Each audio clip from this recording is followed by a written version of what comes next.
Hi അസ്സലാമു അലൈക്കും. എല്ലാവർക്കും റമദാൻ മുബാറക്. ഇന്ന് പഴവും ഗോതമ്പും വെച്ച് തയ്യാറാക്കിയെടുക്കാൻ പറ്റുന്ന ഒരു സിമ്പിൾ റെസിപ്പിയാണ് കാണിക്കാൻ പോകുന്നത്. അതിനു വേണ്ടി ഇവിടെ മീഡിയം സൈസിലുള്ള 3 നേന്ത്രപ്പഴം എടുത്തിട്ടുണ്ട്. ഇതിൽ നിന്നും 2 നേന്ത്രപ്പഴം നമുക്ക് ചെറുതായി കട്ട് ചെയ്തെടുക്കാം. ഇനി ഒരു പാൻ അടുപ്പത്ത് വെക്കാം. ഇതിലേക്ക് 1 ടേബിൾ സ്പൂൺ നെയ്യ് ഒഴിച്ചു കൊടുക്കാം. കട്ട് ചെയ്തിട്ടുള്ള കുറച്ച് അണ്ടിപ്പരിപ്പ് ഇതിലോട്ട് ചേർത്ത് കൊടുക്കാം. ഇതൊന്ന് ബ്രൗൺ കളറായി വരുമ്പോൾ നമുക്ക് ഇതിലോട്ട് മുന്തിരി ചേർത്ത് കൊടുക്കാം. ഇനി ഇത് നമുക്ക് ഒരു പാത്രത്തിലോട്ട് മാറ്റി വെക്കാം.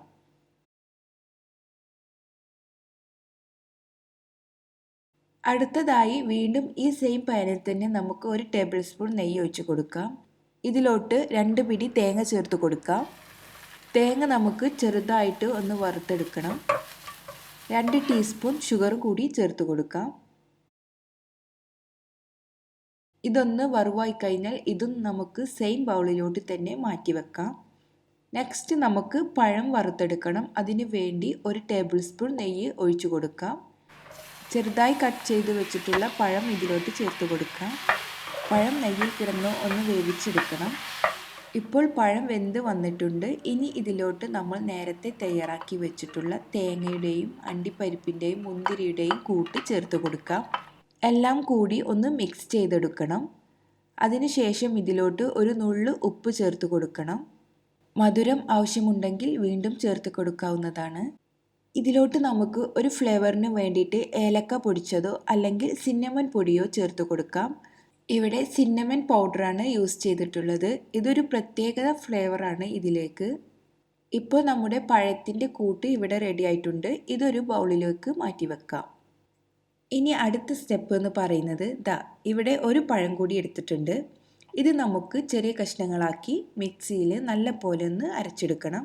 ഒട്ടും വെള്ളം ചേർക്കാൻ പാടില്ല. ഇപ്പോൾ ഇവിടെ പഴം അരച്ചെടുത്തിട്ടുണ്ട്. ഇനി ഇത് മാറ്റി വെക്കാം. ഇനി ഒരു വലിയ ബൗൾ എടുക്കുക. അതിലേക്ക് 1 കപ്പ് ഗോതമ്പ് പൊടി ചേർത്ത് കൊടുക്കാം. 1/2 ടീസ്പൂൺ സിന്നമൺ പൗഡറും ആവശ്യത്തിനുള്ള ഉപ്പും കൂടി ഇതിലോട്ട് ചേർത്ത് കൊടുക്കാം. ഇനി ഇതിലോട്ട് കുറച്ച് വെള്ളം ചേർത്ത് ഇതുപോലെ ഒന്ന് മിക്സ് ചെയ്തെടുക്കണം.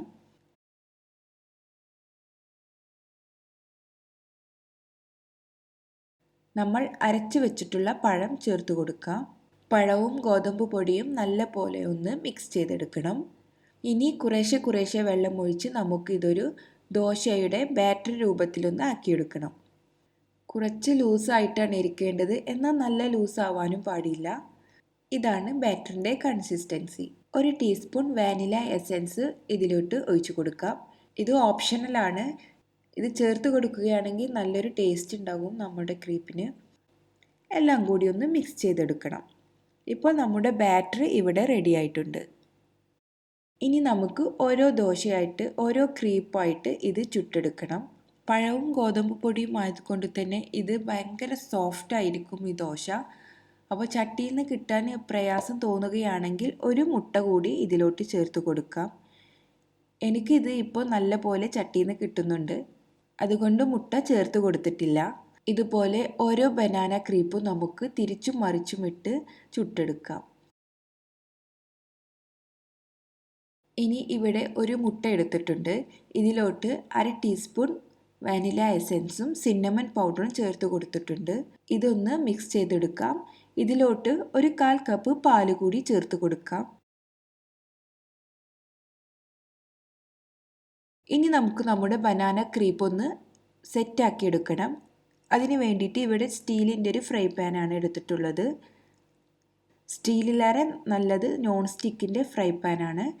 നോൺ സ്റ്റിക്ക് ആണെങ്കിൽ നമുക്ക് അടിയിലൊന്നും പിടിക്കാതെ പെട്ടെന്ന് തന്നെ സെറ്റാക്കി കിട്ടും.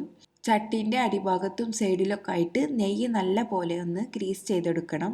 അതിനുശേഷം ഒരു ക്രീപ്പ് നമുക്ക് ഇതിലോട്ട് വെച്ച് കൊടുക്കാം. അതിൻ്റെ മുകളിലായിട്ട് മുട്ടയുടെ കൂട്ട് ചെറുതായിട്ടൊന്ന് ഒഴിച്ചു കൊടുക്കാം. ഇനി ഇതിന് മുകളിലായി ബനാന ഫില്ലിങ്സ് വെച്ച് കൊടുക്കാം. അങ്ങനെ ഓരോ ലെയറും സെറ്റ് ചെയ്തെടുക്കണം.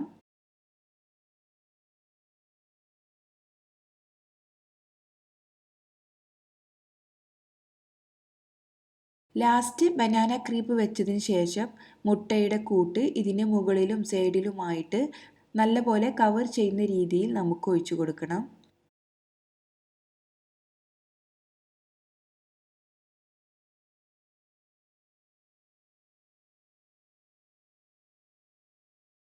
ഇനി ഒരു ഭംഗിക്ക് വേണ്ടിയിട്ട് കുറച്ച് എള്ള് കൂടി ഇട്ട് കൊടുക്കുന്നുണ്ട്.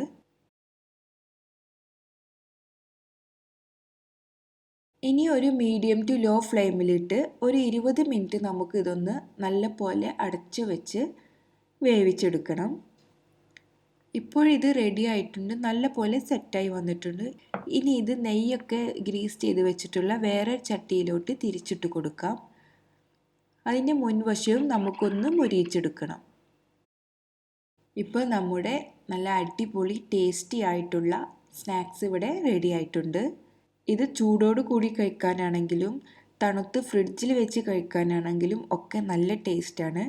അപ്പോൾ ഈ റെസിപ്പി നിങ്ങൾക്ക് ഇഷ്ടമായെങ്കിൽ എൻ്റെ ചാനൽ സബ്സ്ക്രൈബ് ചെയ്യുക. വീണ്ടും പുതിയ റെസിപ്പിയുമായി വരാം. ഇൻഷാ അല്ലാ. അസ്സലാമു അലൈക്കും.